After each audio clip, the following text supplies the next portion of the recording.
সামান্য বৃষ্টিতেই মুন্সিগঞ্জের মুক্তারপুরে সৃষ্টি হয় জলাবদ্ধতা। গুরুত্বপূর্ণ এই সড়ক দিয়ে ঝুঁকি নিয়ে যান চলাচল করছে। বিস্তারিত জানাতে সেখানে রিপোর্টার নাসিরউদ্দিন উজ্জ্বল রয়েছেন, সরাসরি যাব তার কাছে।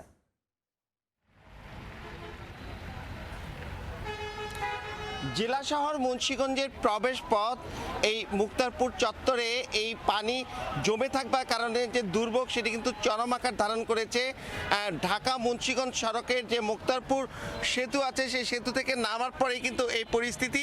আবার একই সঙ্গে যে পদ্মা সেতু মা অঞ্চল থেকে বা শ্রীনগর অঞ্চল থেকে এই নারায়ণগঞ্জ বা ঢাকার পথে ঢুকবার পথেই কিন্তু এই পানি জমে থাকা এবং পানি জমে থাকবার কারণে গর্তের সৃষ্টি হয়েছে এবং সেখানে কিন্তু সড়ক জনপথ বিভাগ ইট দিয়ে সেই গর্ত মানে পুরো করবার চেষ্টা করেছে, কিন্তু সেই ইটও কিন্তু উঠে গিয়েছে এবং সে কারণে কিন্তু এখানে ঘন ঘন দুর্ঘটনা ঘটছে। অনেক যানবাহন কিন্তু আটকা পড়ছে এখানে।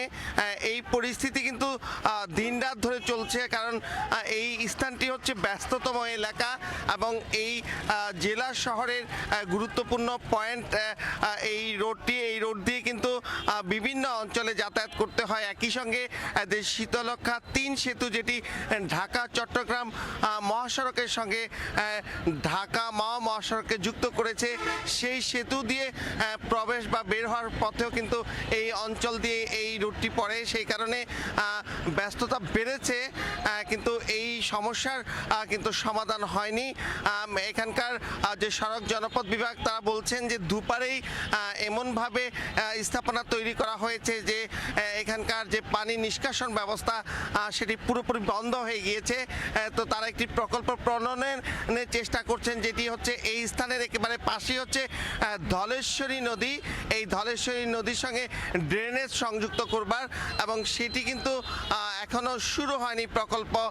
তারা বলছেন প্রণয়নের কাজটি চলছে। এদিকে কিন্তু লাখো মানুষের দুর্ভোগ চলছে এবং এই দুর্ভোগের কারণে এখানকার যে সড়ক নেটওয়ার্ক সেটি যেমন বিপর্যস্ত হচ্ছে, একই সঙ্গে কিন্তু নানা সমস্যায় ভুগছে এই অঞ্চলের মানুষ এবং এখানকার অর্থনীতিতে যেটি প্রভাব পড়ছে। এবং এই সড়কটি মেরামতে এই বিলম্বের কারণ নিয়ে কিন্তু নানা রকম প্রশ্নের উদ্রেক হয়েছে। তো এই অঞ্চলের যে পাশাপাশি আরেকটি পৌরসভা আছে মিরকাদিম পৌরসভা, এবং মিরকাদিম পৌরসভা থেকে মুন্সিগঞ্জ পৌরসভার সংযোগের ক্ষেত্রেও কিন্তু এই রাস্তাটি পড়বার কারণে এখানকার ব্যবসা বাণিজ্য নেতিবাচক প্রভাব পড়ছে। তো এই ছিল আমার কাছে মুন্সিগঞ্জ থেকে মুক্তারপুরে জলাবদ্ধতার সবশেষ।